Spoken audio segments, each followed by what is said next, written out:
La reprise de la compétition a été pénible pour le PSG. Lors du Trophée des Champions, il s'est incliné 1-0 face à Lille. Retour sur ce premier match officiel de la saison 2021-2022. Bonjour à toutes et à tous, bienvenue dans ce nouvel épisode de PFD Crypt. Au programme du jour, malheureusement, notre analyse de la défaite du PSG pour son premier match officiel de la saison. Comme d'habitude, on reviendra sur le match d'abord globalement avant nos éloges ou procès. Chacun d'entre nous choisira un fait ou un joueur à mettre en avant, que ce soit pour du positif ou du négatif. Faites-le vous aussi dans les commentaires, nous serons là pour vous répondre. Et n'oubliez pas, comme d'habitude, un petit j'aime sur la vidéo pour nous soutenir, c'est très important pour nous. Et avec moi aujourd'hui, j'ai déjà le plaisir d'avoir l'inépuisable Arthur, toujours avec des Princes. Est-ce que tout va bien? Salut à tous les trois. Ouais, ça pourrait aller mieux après ce qu'on a vu hier, mais bon, on fait avec, hein, c'est le début de Voilà. saison. On s'habitue, ça avait un petit goût de saison dernière, donc ça fait une transition pas trop forte. En plus, comme ça, on aura notre procureur Erwin en pleine forme, on le connaît. Je pense qu'il y aura un procès, même s'il sait surprendre de temps en temps, mais est-ce que tout va bien? Est-ce que j'ai l'air d'aller bien C'est pour ce que dur. j'ai dit hier? Donc Ah, t'as un voilà. petit sourire, donc on sait Ouais, mais jamais, hein. après, je ne cache pas, ça fait quand même plaisir de pouvoir être là avec vous et surtout qu'on accueille un petit nouveau pour débriefer cette pathétique prestation d'hier.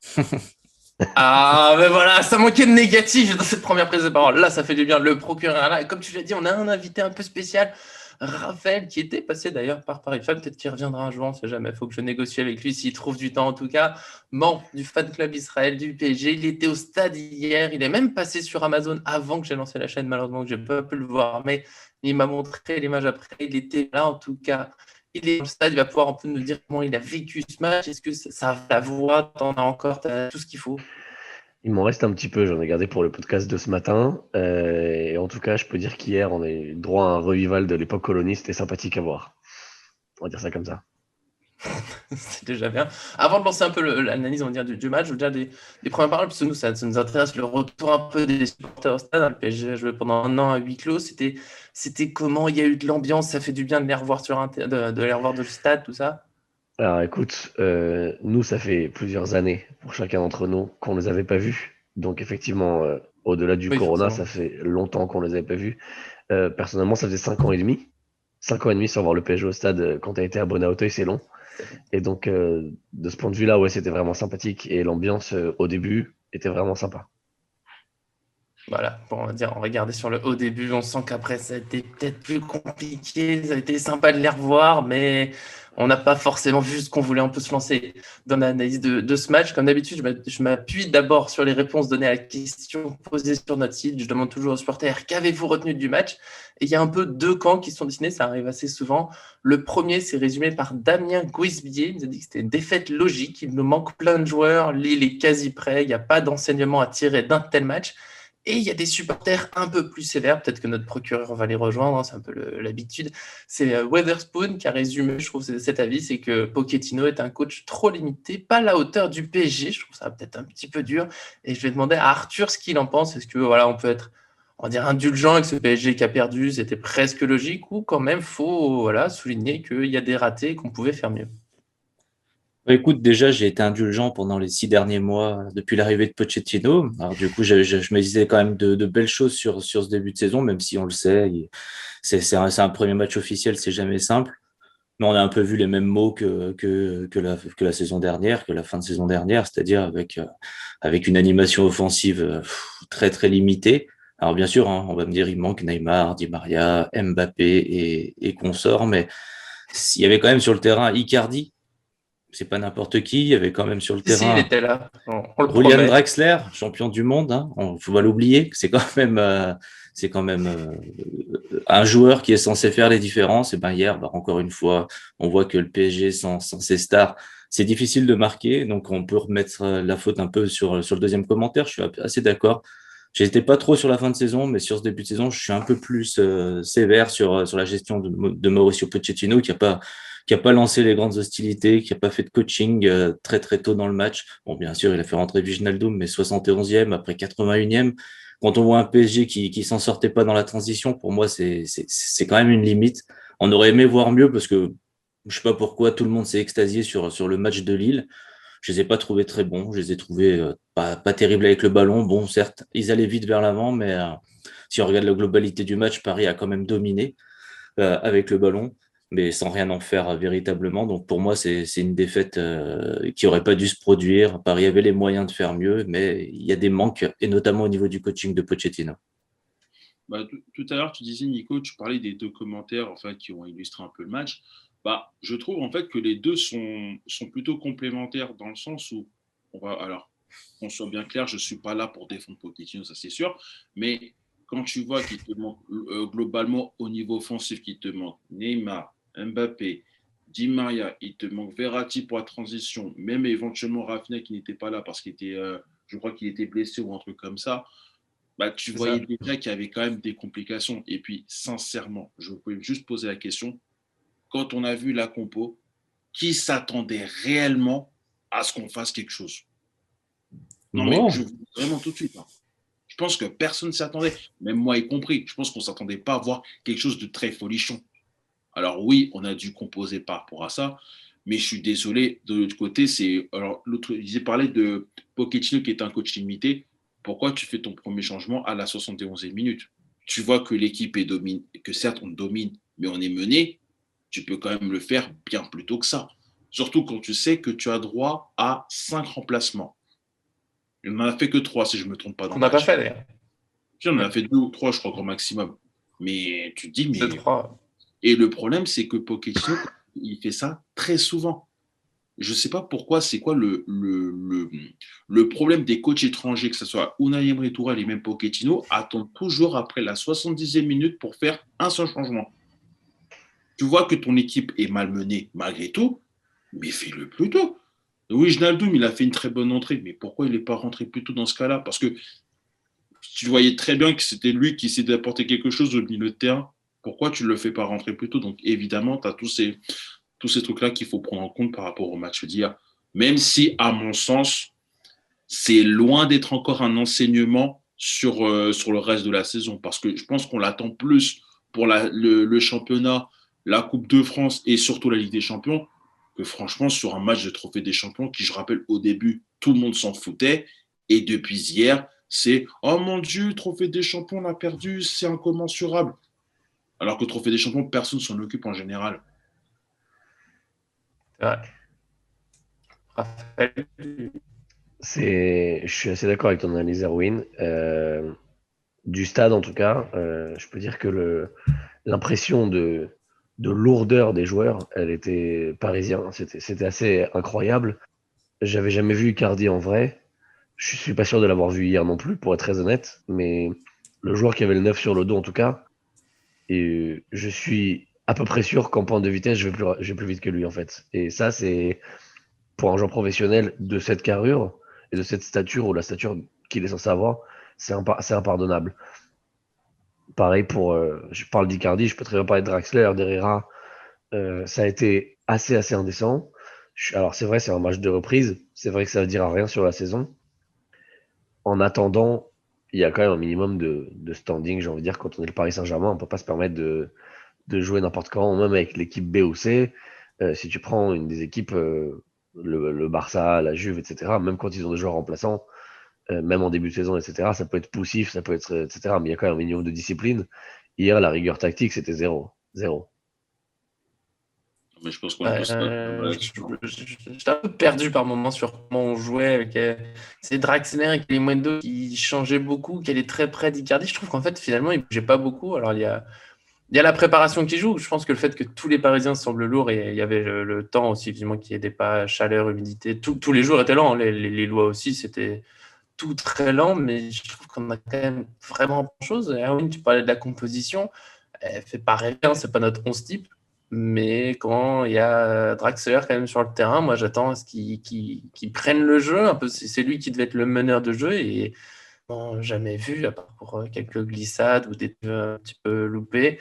Il y a Herrera que j'ai bien aimé. Voilà, je trouve que ouais, les changements plutôt. Wijnaldum, je sais pas, parce que lui, il revient de vacances. Peut-être que voilà, physiquement, ils ont considéré que c'était un risque qu'il joue plus longtemps, mais il y avait quand même d'autres options. Il y a Simons, ou Simon, je ne sais toujours pas comment on le prononce, mais pour moi, je ne comprends pas qu'il n'ait pas joué. Garbi aurait pu rentrer plus tôt parce que Kalimundo, même si j'aime beaucoup à la base, hier, voilà, après 20 minutes, ses accélérations, ça ne marchait pas. Il a perdu beaucoup, beaucoup, beaucoup de ballons. C'est là où je ne comprends pas qu'il n'y ait pas une petite tentative, au moins de changer un peu quelque chose. C'est là, pour moi, là-dessus, Pochettino déçoit, même si évidemment, c'est le trophée des champions, où quand on le gagne, c'est pas important. Quand on le perd, on dirait que ça devient un trophée d'un seul coup qui vaut énormément sur une saison. On va pas tout jeter sur ce match, mais quand même, j'aurais préféré qu'il y ait un peu plus de réaction côté PSG. Kalimundo, il a été à peu près, entre guillemets, à peu près à son niveau. C'est-à-dire que tu ne peux pas forcément attendre beaucoup plus de ce joueur-là, qui est jeune, qui découvre, etc. On joue face aux champions. Ça nous fait mal de le reconnaître, mais on joue face aux champions, qui ont quasiment l'équipe type. C'est pas forcément sur Kalimundo que. Enfin, c'est pas forcément celui qui m'a le plus déçu. Les autres, à part Kalimundo et Dina Bimbe, les autres, ils ont l'habitude de jouer avec le Paris Saint-Germain, en fait. Wijnaldum, Wijnaldum, il est rentré en fin de match, alors qu'il revenait sans rythme, etc. On a vu tout de suite la différence d'impact, en fait. Mais tout de suite. C'est-à-dire que même s'il n'a pas été décisif ou quoi, dans ses courses, dans ses appels, dans ses prises de balles, c'était déjà beaucoup plus sérieux. Dans les choix dans les passes, je trouve. C'est l'un des premiers à avoir fait beaucoup de passes vers l'avant. Je vais vraiment vite. C'est le premier à avoir cherché Icardi, déjà, premièrement. C'est vrai. Le chercher, on l'a tous cherché, il y a Icardi, hein, je peux te le dire. Icardi, mais... je pense, on fera, non, mais après, non, c'est bien, c'est pour faire le focus sur Icardi, c'est chouette. On l'a vu, on parle de Wijnaldum, effectivement, il s'est rapproché du coup du numéro 9. Donc ça montre bien que Kalimundo et Draxler n'ont pas fait trop ce travail-là. Le fait est que il y a quand même une passe. Icardi, seule occasion qu'il a, même s'il est un peu hors jeu, voilà, c'est encore un petit geste qui montre que même malgré sa lenteur, parce que c'est vrai que je l'ai trouvé assez lent à la télé. Pourtant, c'était assez net sur Prime Video, hein, mais bon, je trouve que si on veut faire une analyse globale, on peut pas tirer que sur les attaquants en eux-mêmes. Mais en même temps, si on regarde depuis 6 mois, c'est quand même un vrai gros problème, que ce soit la lenteur d'Icardi, Kalimundo qui n'est pas prêt, Draxler qui continue de jouer alors que il sert pas à grand chose. C'est pas qu'il sert pas à grand chose en fait, c'est qu'il ralentit le jeu en fait. Alors il a tout pour l'accélérer avec le ballon dans les pieds, etc. Mais il fait tout il fait tout pour le ralentir et c'est ça en fait qui est dommage avec un joueur comme Draxler. On voit bien avec Wijnaldum, je m'appuie devant, on voit bien avec Hakimi, je m'appuie sur un joueur, je me projette. Draxler, c'est je m'appuie sur un joueur derrière et puis je me mets sur le côté, j'attends. Et en fait, ça fait toute la différence. Alors, à l'époque du Barça, c'était Iniesta qui faisait des passes, qui redoublait de passes avec Xavi, qui redoublait de passes avec... Et ça allait beaucoup plus vite parce que ça jouait vers l'arrière, vers l'avant, ça faisait des triangles, etc. Là, avec Draxler, il n'y a pas de triangle. Je fais une passe en retrait, je ne redemande pas le ballon ailleurs, je le redemande au même endroit, puis ça n'avance pas. Et en fait, c'est l'animation offensive. Donc, les joueurs sont en cause. On ne peut pas toujours les protéger. Et en même temps, Pochettino, à un moment, tu l'as dit, Nico, là, par exemple, Xavi Simons, il a fait des bons matchs de préparation. Alors, certes, il est jeune. Les gens vont me dire, oui, mais il n'était pas prêt. Mais franchement, hier, quand on voit Kalimundo, quand on voit Draxler, je me dis pas que Xavi Simons, il n'aurait pas apporté son caractère, le fait qu'il soit assez unique dans sa manière d'être hargneux sur un terrain et puis avec une certaine qualité technique dans la transition. Donc c'est des trucs que je comprends pas aussi venant de Pochettino qui encore une fois a fait sortir des joueurs qu'il a fait jouer en préparation pour faire rentrer des joueurs qui revenaient. Moi, je comprends pas trop ces choix, notamment pour Simons. Alors, je vais me permettre, parce que d'habitude, on ne fait pas comme ça, mais là, je vais passer un peu là où je procède sur le global. Je pense qu'on commence déjà à parler des joueurs précisément. Et justement, moi, le procès que je voulais prendre, c'est ce sujet-là. C'est pour ça que je lance directement dessus. Il est déjà un peu lancé. C'est le manque de coaching de Pochettino un peu. Et certains choix qui peuvent en plus peser pour l'avenir. Parce que Simons, moi, j'ai envie de dire Simons. Je ne sais pas si c'est Simons, mais si quelqu'un est sûr de la prononciation, c'est un néerlandais. Je ne suis pas tout à fait sûr, on va dire Simons. Le fait qu'il ne joue pas, en dehors du fait que il pouvait peut-être apporter. On sait que c'est un joueur qui a un contrat qui s'arrête bientôt, donc c'est bien 2022. On veut le prolonger. On veut garder nos jeunes. On a des jeunes qui partent trop souvent. Alors on dit que c'est à cause des durées de contrat, que c'est à cause des commissions d'agents, mais il faut aussi leur faire confiance. Et sur un match comme ça, où il restait 2 changements, où ça ne marche pas, ils sortent de bons matchs amicaux, et lui, il rentre pas en jeu, pour moi, c'est un très mauvais signal envoyé, alors que c'est typiquement le genre de joueur, on a de l'espoir pour lui, il a clairement du talent, il a du charisme. Alors, je dis pas que c'est le joueur parfait, je dis pas qu'il serait rentré, il aurait changé notre jeu, on aurait gagné. Mais le fait qu'il rentre pas, pour moi, c'est un mauvais signal envoyé aux jeunes. C'est bon, t'as été bon en amicaux, mais dès qu'on récupère des joueurs, tu joues plus, même si ça se passe mal, même s'il y aurait un peu de place, même 5 minutes à la fin, histoire de dire, bon, t'as un petit peu ta chance. Là-dessus, je suis vraiment déçu. Même Garbi aurait pu rentrer, même si lui, c'est pas la même situation contractuelle, mais ça allait leur donner un peu leur chance. De toute façon, le match, on sait que c'est pas l'équipe type, c'est-à-dire qu'on a quoi? On a presque 10 absents. Si on compte les vacances, Mbappé, Rafinha, Gay, on doit être à 10 absents à peu près. Et même là, les jeunes ne rentrent pas en jeu dans un match où l'équipe n'y arrive pas plus que ça, donc c'est pas comme s'ils allaient manquer. Donc pour moi, c'est la vraie déception de ce match, c'est que voilà, les jeunes sont déjà un peu mis de côté alors qu'on a à peine récupéré l'effectif. Oui, après, je sais pas la version que tu en as eu au stade de Diallo à gauche, mais je trouve que hier, il a montré quand même certaines limites à ce poste, surtout où en face, il y avait Hakimi, donc du coup, le parallèle, il devait être, il devait être assez compliqué. Et là, pour une fois, je suis pas un fervent défenseur de Kurzawa d'habitude, mais dans un match comme ça, où Paris était très très haut par rapport à Lille à certains moments, où Paris avait quand même le ballon, etc., on sait que Kurzawa est quand même offensivement un peu plus, il délire plus avec le ballon, il aurait pu apporter peut-être un peu plus de folie. Et non, Diallo sur le côté gauche, c'était quand même, à mon sens, compliqué, mais bon, à la télé, ça renvoie peut-être pas la même image. Ah ouais, je te confirme, on a vu la même chose en fait. Diallo, tu avais l'impression qu'il avait peur à chaque ballon déjà, c'est-à-dire qu'il savait pas trop quoi en faire. La relance, elle était jamais programmée dans le sens où tu n'avais pas l'impression qu'il s'est dit ok, je vais relancer comme ça. C'était plutôt bon, je balance le ballon et on va voir là où il arrive. Et le problème, c'est qu'il y avait Kimpembe qui a été plutôt correct, il faut le dire. Mais par contre, autour de lui, Diallo, Kerrer, c'était catastrophique. J'aimais beaucoup Thilo Kehrer quand il est arrivé, j'ai voulu y croire, il faut être honnête. Il y a un moment où en fait il a plus sa place au PSG et typiquement Thilo Kehrer, on a un petit jeune qui est en train de percer, on aurait très bien pu le voir rentrer lui aussi, vous ne l'avez pas abordé, mais moi j'aurais aimé qu'on le voit. Dina Bimbe a fait un match entre guillemets correct, mais de lui, c'est un jeune, il commence, on peut pas avoir une énorme attente de lui. Je suis Et d'accord encore, sur le jeune. il a 20 ans, il a joué à Dijon, donc j'attendais un peu plus quand même de son match. Oui, mais quand tu as toute l'équipe qui coule, Oui. des types qui sont expérimentés, qui étaient à l'Euro, etc., quand même, qui coulent complètement, c'est pas sur les jeunes personnellement que je viens taper, en fait. Non. Ça a été catastrophique. Sincèrement, tu as parlé de Diallo, Arthur, tu as complètement raison. Je pense que c'est le meilleur argument qu'on a eu hier qu'il faut recruter un latéral gauche. Ça, c'est certain. Si on commence à miser sur Kurzawa, c'est qu'il faut recruter un latéral gauche. C'est difficile, bien sûr. Erwin, je vais te laisser enchaîner sur Hello. Je pense que ça fait un petit moment que tu n'as pas parlé, donc voilà, c'est à toi. Écoute, après, j'étais globalement d'accord avec tout ce que vous avez dit, notamment sur le problème de latéral gauche. Après, sincèrement, quand tu compares Diallo à Hakimi, c'est vrai que là, il faut se mouiller la nuque quand même. Donc, bon. Après, Diallo, à la base, c'est un défenseur central. Il faut lui accorder que... Voilà, donc encore, là, on va pas trop lui jeter la première pierre là-dessus, en général. Par contre, alors, le fameux numéro 9 argentin... Oh non.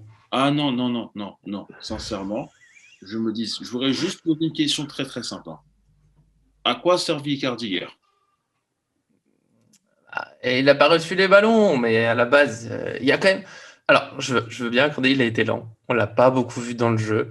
Mais, alors, je dis pas que c'est extraordinaire comme apport, mais il y a plusieurs situations de centre où il est quand même très bien placé et le centre est arrivé juste un chouïa au-dessus, un chouïa derrière, et c'est pas arrivé sur lui. Et ça, il n'y peut rien. Une fois qu'il était placé pour mettre la reprise de volée ou la tête, là-dessus, il était bien placé. Il y a aussi une balle qui laisse passer pour Herrera dans la surface. Je trouve ça intelligent, mais c'est vrai, c'est pas un super match, mais je trouve qu'on est toujours un peu trop dur avec lui. Pardon. Parce qu'il a un potentiel de dingue, en fait. Ouais. Tu trouves qu'on n'est pas assez dur avec lui? Qu'on est trop dur. Je rappelle juste que notre ancien numéro 9, alors parce que moi je pose la carte sur table, l'ancien numéro 9 du Paris Saint-Germain qui est parti un peu comme une merde, etc. Enfin bref, même s'il faisait un match catastrophique, lui au moins il cherchait à se démener pour essayer d'avoir le ballon. Icardi, il est comme ça. Alors, il a défendu Icardi quand même. Non, je voudrais poser la question à Raph, parce que lui il a été au stade et qu'il a vu de ses propres yeux. Quelle était ton impression du match d'Icardi, s'il te plaît? Écoute, il a un match très compliqué. Je suis complètement d'accord avec toi. Il a un match très compliqué. Il n'a pas servi à grand-chose. Et personnellement, ce qui me déçoit toujours avec Icardi, pourquoi je suis entre guillemets exigeant avec lui, c'est parce qu'il a un potentiel de dingue. Icardi, Ouais. c'est le joueur qui te donne l'impression que si il voulait bien se bouger 5 minutes, il débloquerait la situation. Alors après, en pratique, c'est pas forcément le cas.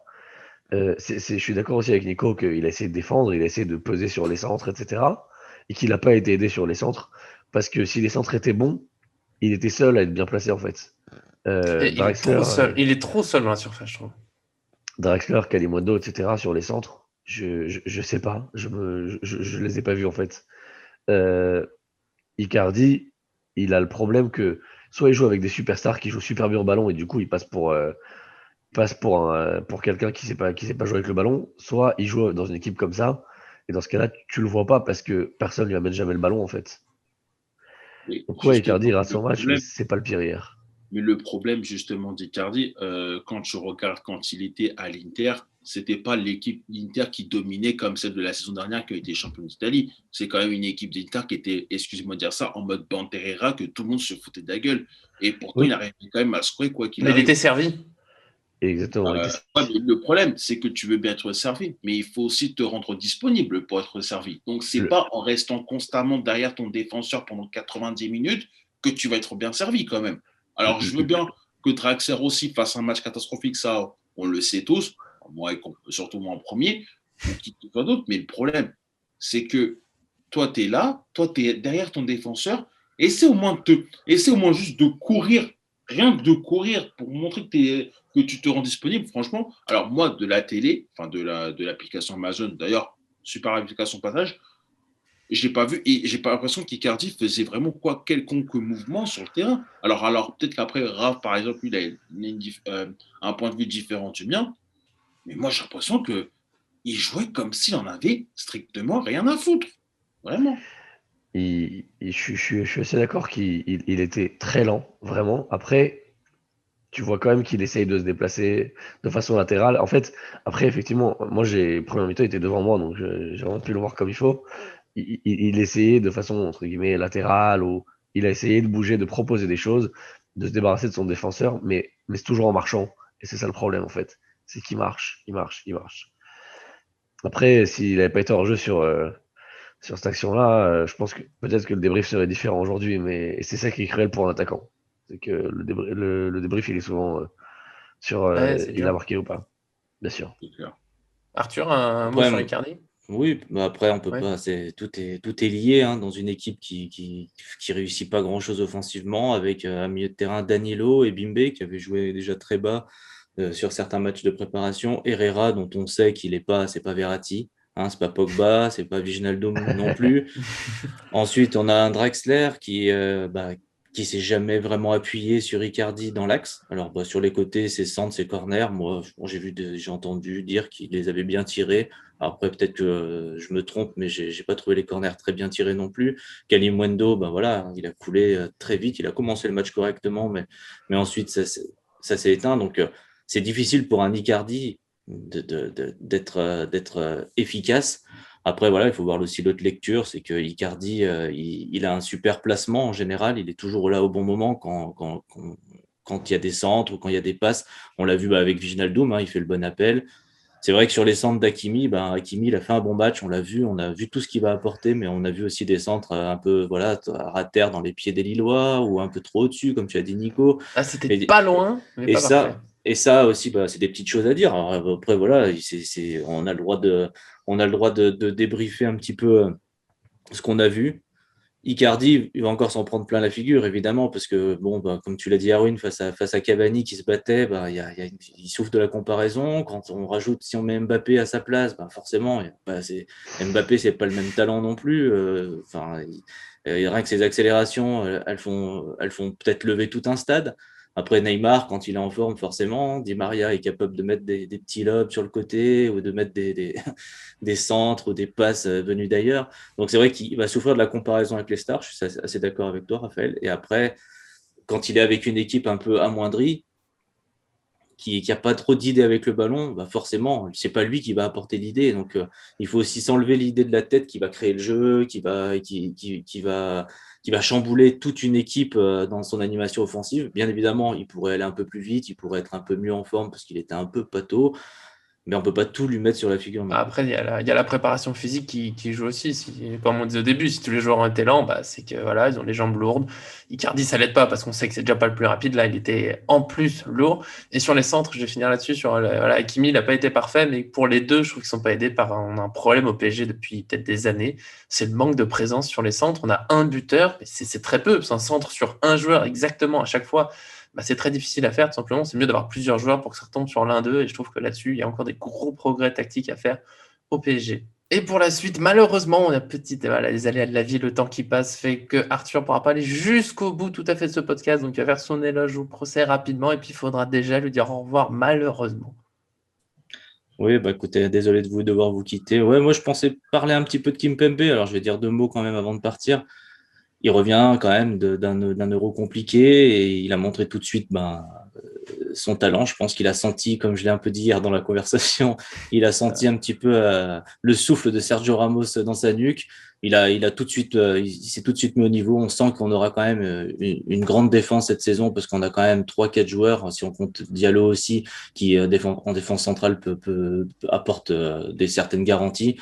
Je pense qu'on va avoir une belle défense centrale. J'ai trouvé Kimpembe qu'il a réussi avec son brassard pour une fois d'impulser un petit peu. Alors pareil, hein, j'étais pas au stade, à voir comment ça s'est ressenti aussi directement là-bas. Mais je sais pas, je l'ai senti dans ses prises de balles, des fois dans ses coups de rein pour franchir le milieu de terrain, pour essayer d'apporter un petit peu quelque chose. J'ai senti un très bon Kimpembe. Voilà, c'était un petit mot pour lui aussi pour dire que ça fait du bien quand même quand on voit des retours de certains joueurs qui vont quand même, je pense, changer radicalement le visage du PSG dans les prochaines semaines. Donc, il n'y a pas non plus une inquiétude totale à avoir non plus. Non, voilà. Arthur, et puis, merci à vous d'être pour ce podcast. Alors, on finit sur du positif, Arthur, comme souvent. Bah, merci forcément à toi. Et puis, à très bientôt. Comme tu dis, on va parler nous juste après de Kimpembe, mais là, on doit te dire au revoir. Merci à toi, encore une fois. À très bientôt. Salut les gars. Ouais. Salut. Salut Arthur. Alors du coup, Raphaël, toi, Arthur, c'est vrai que moi aussi j'ai beaucoup aimé Kimpembe. Je crois que c'est ma meilleure note sur Paris Fan. Je suis peut-être allé un peu fort. J'ai mis 8 parce que j'avais pas grand-chose à lui reprocher et que je trouve qu'il a beaucoup couvert. Est-ce que c'était trop, honnêtement, ou est-ce que toi aussi tu vois un très bon Kimpembe? 8, ça a été trop, je pense. Ouais, Mais il a été très bon. Il a été très bon, il a été solide. Il essaie d'éteindre l'incendie à chaque fois qu'il a pu. Le but qu'on prend, au final, on le voit bien, hein, c'est une frappe de loin, etc. Tu peux pas lui mettre sur Kimpembe. Disons que il y a deux défenseurs qui ont été très bons et 2 qui ont été très mauvais. C'est un peu mon analyse d'hier. Et Kimpembe, il a été effectivement très bon. Le brassard lui va bien, il faut le dire aussi. Tu vois, le 8, moi, c'était aussi un peu le fait qu'il a dû compenser les soucis un peu à côté de lui. Je trouve que il a été très solide pour couvrir tout ça. Et en plus, j'ai un peu boosté sa note, entre guillemets, parce que c'était un retour voilà, après une semaine, il n'avait pas joué. Donc, je sais pas, je l'ai trouvé un peu en patron, même s'il manque. J'aurais aimé que des fois qu'il aille plus loin dans ses montées. Peut-être qu'il a voulu être prudent. Mais de temps en temps, il avait un début d'accélération. Va apporter offensivement, tellement il nous manque quelque chose. Ouais, il a essayé d'apporter. Ça, tu peux pas lui enlever. Il a bien défendu et il a essayé d'apporter, enfin de relancer en tout cas. Ce qui est assez rare chez Kimpembe pour le signaler. C'est vrai. Peut-être qu'il c'est le souffle de Ramos. Erwin aussi, t'as bien. Ça va, c'était un bon match. Kimpembe. Je sais que t'es le procureur, voilà, t'as besoin de faire des procès. Non, quand même, pour quelqu'un qui avait justement qui a vécu un Euro très compliqué avec la France et qui n'avait pas de temps de préparation avant le match contre Lille, je l'ai trouvé vraiment bon en fait dans ses anticipations, etc. Et j'ai même envie de noter un truc très important. Pour une fois, il nous a pas fait une espèce de cagade ou quoi que ce soit qui aurait pu nous quitter le match en fait. Il s'est dit il y a déjà Kerrer à côté, je vais pas rentrer en c'est ça. Mais parce que en fait, c'est ce qu'on a toujours reproché en fait à Kimpembe, c'est que c'est un très bon défenseur. Ça, il n'y a pas à mentir là-dessus. On sait que c'est un très bon potentiel, etc. Mais le problème, c'est qu'il a toujours à faire cette petite erreur de concentration. Ouais, la mauvaise relance. Fatale. Alors que là, franchement, aujourd'hui, hier, il a été vraiment concentré à 100%. Et je pense que vraiment, ça a été. Alors, je ne vais pas commencer à parler de matchs de référence, etc. Mais si c'était parce qu'il a senti qu'un certain Sergio Ramos arrivait, il s'est dit, je pense qu'à mon avis, j'ai envie de montrer aussi que je peux avoir ma place dans cette équipe du Paris Saint-Germain. Donc, C'est peut-être pas plus mal qu'il ait concurrence. Après, je veux dire un petit mot sur Kerrer, parce qu'on fait des blagues. Parce que Kerrer, c'est un peu l'habitué il fait des erreurs et tout, mais hier, alors t'as parlé de catastrophique de mauvais, je l'ai pas trouvé si mauvais que ça. Je trouve que il a pas été, c'est pas Thiago Silva, c'est pas Marquinhos, mais j'ai rien vu de. Il m'a pas choqué, sauf sa faute sur le carton jaune. Je sais pas ce qu'il lui a pris, il avait envie de donner un Bah, coup, déjà, mais je trouve que c'était correct. Tu vois, ça va. le problème de Kerrer, à mon sens, c'est l'inverse d'Icardi. C'est-à-dire qu'Icardi, il a un gros potentiel, du coup, tu te dis, il devrait faire mieux tout le temps. Kerrer, il a fait tellement de grosses erreurs que quand il fait pas un truc où il fait une dinguerie monumentale, tu te dis, bon, ça va. Ouais, tu vois, du coup, Euh, c'était ça. C'est pas le match où il mérite le plus qu'on lui tape dessus, tu vois, ça va. c'est vrai, Mais il n'a pas gagné c'est grand-chose non vrai. plus. Mais Pour autant, on a beaucoup de chance que les Lillois n'aient pas bien vu leurs attaquants parce que le nombre de fois où il s'est fait prendre de vitesse ou être mis en retard, mais très vite, c'est 3 à 5 vrai. mètres pour le départ du ballon, c'était indécent. Peut-être que le bon match de Kimpembe m'aide à défendre un peu Kerr. Mais j'avais envie, voilà, parce que je trouve qu'on est méchant avec lui, que bon, là, en tout cas, il y a eu de visible, de terrible. Et en parlant de terrible, bah, justement, je me fais presque une auto-passe je suis un peu comme ça. Parce que Raphaël, on a déjà parlé un peu du procès que tu voulais faire sur ce match. C'est pas tout à fait du football, mais c'est important d'en parler. Ça fait partie du stade, ça fait partie de ce qui s'est passé dans ce match. Ça a marqué les esprits. Je te laisse te Ouais. lancer. Alors en fait, je vais commencer par du positif, à savoir que Achraf Hakimi a fait un super match. Ouais. Et sincèrement, il fait un super match, d'autant plus que ça n'a pas été facile pour lui. Euh, Il y a une partie du stade qui a décidé de le siffler. Je rentrerai pas dans les raisons de pourquoi, comment. Euh, Enfin, Au final, faut dire pour ceux qui ne le savent pas, c'est lié, sauf surprise, mais globalement, c'est lié au fait qu'il a soutenu la Palestine et voilà, le match était en Israël, c'est pas bien passé pour tout le monde. Palestinien. On va pas aller, je le dis tout de suite, on va pas aller dans les détails politiques, on n'est pas là nous pour parler de ça, mais pour les gens qui ne le savaient pas, qui n'avaient pas trouvé, voilà, c'est la raison des sifflets à chaque touche de balle. voilà. Alors, encore une fois, chacun a son opinion politique et c'est très bien comme ça. Le problème, c'est que là, c'était du football en fait. Ça veut dire qu'il faut planter le décor. On est dans un pays où il n'y a pas beaucoup de grands matchs de football. La ligue locale, elle est quand même globalement médiocre, pour le dire gentiment. Et du coup, la majorité des gens ici regardent le football à l'étranger, dont le Paris Saint-Germain. Et donc, payer sa place et venir au match, il y avait des enfants qui découvraient le football. Euh, je parlais du fan club, on était 500. Ça fait des années qu'on a quitté la France. Nos enfants n'ont jamais vu le PSG. C'était l'occasion de les amener, de faire découvrir la passion, etc. Et en fait, que tu aies un seul joueur qui soit pris en grippe, nous, ça nous a posé problème. Alors, je ne sais pas si on l'a entendu à l'antenne. On a perdu notre voix, en fait, vous l'entendez, je pense, en chantant, en acclamant Hakimi à chaque fois qu'il avait le ballon, et même quand il ne l'avait pas, pour qu'il entende, en fait, que on était là pour le soutenir et que les supporters du Paris Saint-Germain étaient là pour le soutenir lui aussi, en fait. Et j'aimerais préciser que Hakimi, quand il est descendu du bus à l'arrivée à l'hôtel, la veille du match, il est venu voir les supporters, il a passé du temps, il a fait des photos, des selfies, etc. Il a vraiment été disponible, il a été sympathique. On peut lui prêter, entre guillemets, l'opinion politique qu'on veut. Il est venu au match, c'était pas gagné, il est Ouais. venu et il fait un super match. Et donc, sincèrement, le procès que je fais aujourd'hui, c'est pas forcément lui au PSG, mais c'est aux supporters, pardon, aux spectateurs, parce que c'est pas des supporters qui arrivent au match, qui ne comprennent pas grand-chose au football. Encore une fois, parmi les gens que je cite, il y en avait un qui avait une écharpe du Real Madrid verte.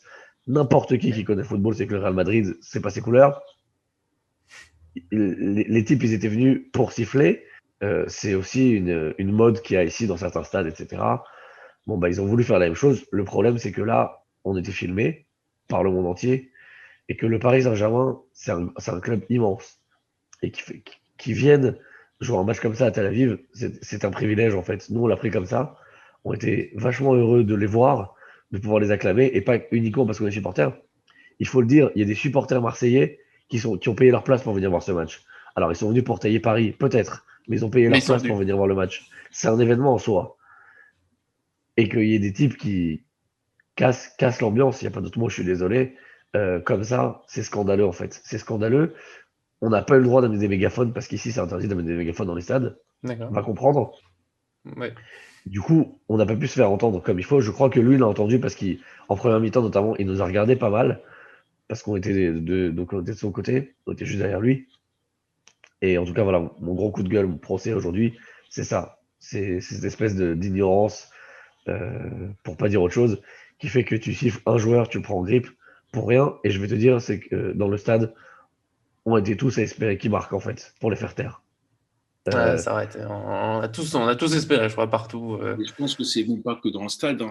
Quand j'ai tapé, genre, ne serait-ce que Hakimi sur Twitter hier soir, je crois que j'avais jamais vu autant de personnes, même pas des supporters du PSG, hein, même des supporters de l'Inter, de Naples, etc., qui disaient j'espérais vraiment qu'Hakimi marque. C'est mais pour bien te dire sûr, à quel point ça a franchement touché une grande partie bien du monde. sûr. Pas du monde comme ça, on va dire que j'exagère, mais des grandes personnes en général. Et en fait, moi, ce qui m'avait en fait choqué, alors je pense pas que ce soit de ton côté à toi, justement, parce que peut-être que tu étais un petit peu plus éloigné, mais moi, j'ai vu carrément des vidéos où tu avais des mecs, pas du Real Madrid, hein, des mecs qui arboraient le maillot du Paris Saint-Germain et qui faisaient des doigts d'honneur à Hakimi. À ce J'étais 20 moment-là, je lignes, me suis dit, j'étais 20 rangées plus bas et je suis allé les voir, ces mecs-là, justement, pour leur dire que c'était évident qu'on allait les voir dans le stade, en fait, et qu'on allait avoir des vidéos, justement, qui allaient sortir. Apparemment, j'ai eu raison. Euh, je leur ai dit, ils m'ont dit oui, question politique. Je leur ai dit que dans ce cas-là, ils avaient qu'à siffler l'intégralité du PSG s'ils avaient envie, bah, dans mais ce qu'ils fassent cas-là, pas c'est honte à un top. seul joueur. Surtout, bon, je ne vais pas aller dans les détails comme ça, mais surtout qu'il n'y a pas que Hakimi, malheureusement, qui soit musulman, entre guillemets, qui soit, entre guillemets, pris par le film. Mais bref, ça, c'est un autre débat.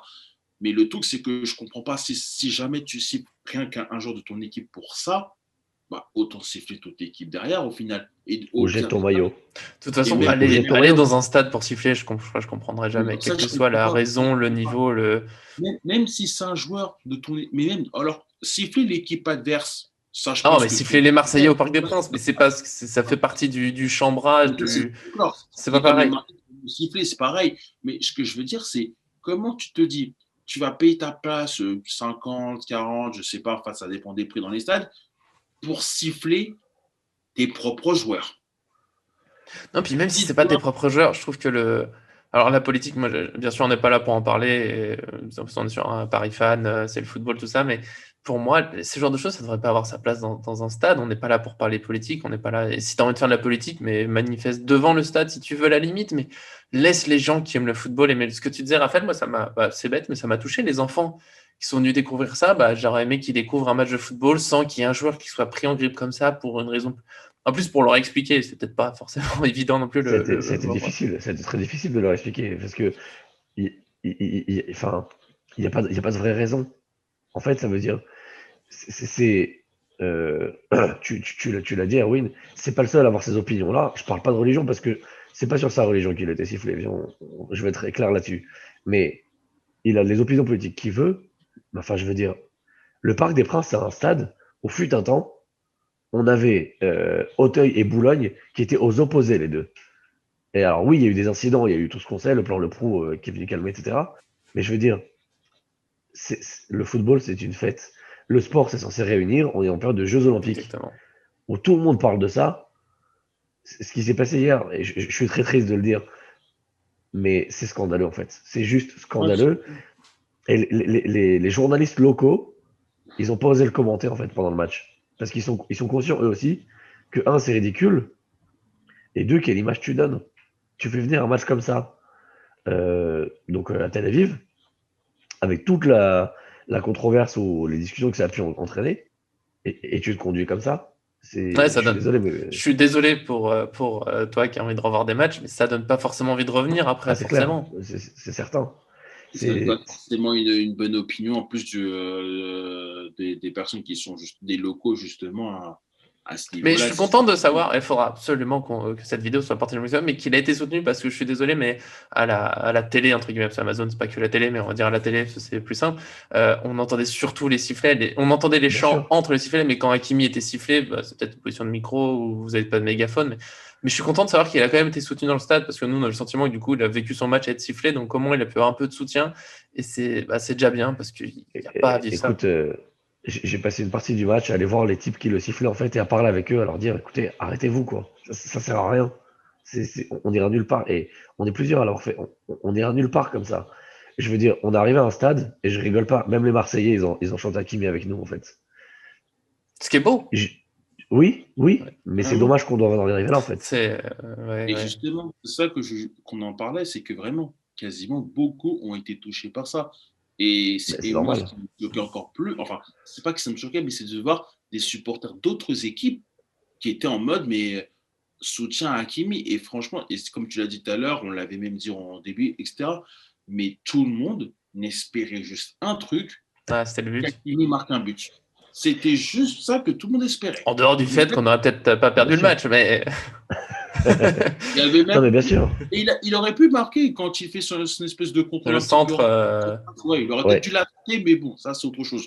Mais après, mais je suis content de savoir, Raph, que de ton avis, en étant dans le stade, de comprendre que même s'il a quand même été, on a beaucoup entendu les sifflets, il y a quand même une part quand même qui ont quand même soutenu Hakimi, ça fait vraiment plaisir à entendre quand Écoute, même. je vous partagerai, on a des vidéos de la veille du match au Hilton, donc quand ils arrivent, où ils parlent avec les supporters et tout, qui sont vachement contents de le voir, qui l'acclament, et les vidéos du stade du moment où on l'acclame. C'est fondamental. Et enfin, nous, les contacts qu'on a au club, etc., on a demandé qu'il lui remonte l'information, quoi, parce que c'est pas possible de laisser une impression pareille. Pour répondre à ce que tu as dit, Erwin, juste sur voir des joueurs avec le maillot du PSG, des gens avec le maillot du PSG siffler Hakimi et le huer, euh, c'est les mêmes qui se sont levés sur le but de Lille pour crier, hein. Donc, ouais, il y avait même, et c'est là où j'ai trouvé que ça allait loin quand il subissait une faute, il y avait des acclamations. Enfin, les gens sont vraiment allés ah loin ouais, là-dessus. C'est bien fou. sûr. Enfin bon, mais L'ignorance, c'est international, malheureusement. Il y a pas de comme, limite à ça. comme la fameuse phrase dit, il y a des, hein, il y en a partout, mais Partout. il y a aussi des gens bien. Il faut se rappeler, je pense. Alors, sauf si tu as d'autres choses à ajouter, je pense on a bien parlé des sujets, on a fait le tour. Moi, je finirai en disant que s'il vous plaît, laissez vos opinions politiques et autres en dehors des stades, les sifflets juste pour ce genre de choses. Non, alors le chambrage dans le football, oui, je comprends, mais si les sifflets, honnêtement, je suis rarement pour, même dans Marseillais, Parisien. Je préfère qu'il y ait des chants comme dans la boue, il y a des rats, notre fameux chant de nos jours pour les Marseillais. Mais j'aime bien, ça met une ambiance. Les sifflets, voilà, je suis pas fan, mais encore moins quand c'est pour quelque chose de politique ou une couleur de peau ou autre. Ça, s'il vous plaît, tout ça, laissez ça en dehors des stades, laissez-nous aimer le football. Si vous avez un dernier mot là-dessus, je vous laisse la parole. Je pense que tout a été dit. Complètement d'accord. Tout est dit. Alors, mais ils me font plaisir en plus. Alors, il y a eu la défaite, mais voilà, ça fait plaisir. Du coup, pour ce podcast, c'est fini. Voilà, on a fini sur un peu. C'est pas en dehors du football, ça en fait partie, malheureusement. Il fallait en parler. C'était très important. En plus, on avait Raphaël donc, qui était avec nous, qui pouvait nous apporter un peu des choses en plus, comme le soutien pour Hakimi. On espère qu'on pourra voir ces vidéos, peut-être même sur notre chaîne. Évidemment, on verra tout ça. Je ne mets pas de pression, mais un peu quand même. Nous, on se retrouvera prochainement. Abonnez-vous en activant la cloche pour ne rien manquer. Et bien sûr, comme je l'ai presque dit juste avant, grand merci à Raphaël d'être venu. Peut-être qu'il reviendra Plaisir. dans ce podcast. Nous, ça serait un plaisir. Avec plaisir. Avec grand plaisir. Et bon, même si la prochaine fois pour que tu sois au stade, on t'invitera à Paris, ça nous fait plaisir aussi. On va régler tout ça. Et merci aussi à Erwin, le procureur, mais il a le sourire quand même. Ça fait plaisir.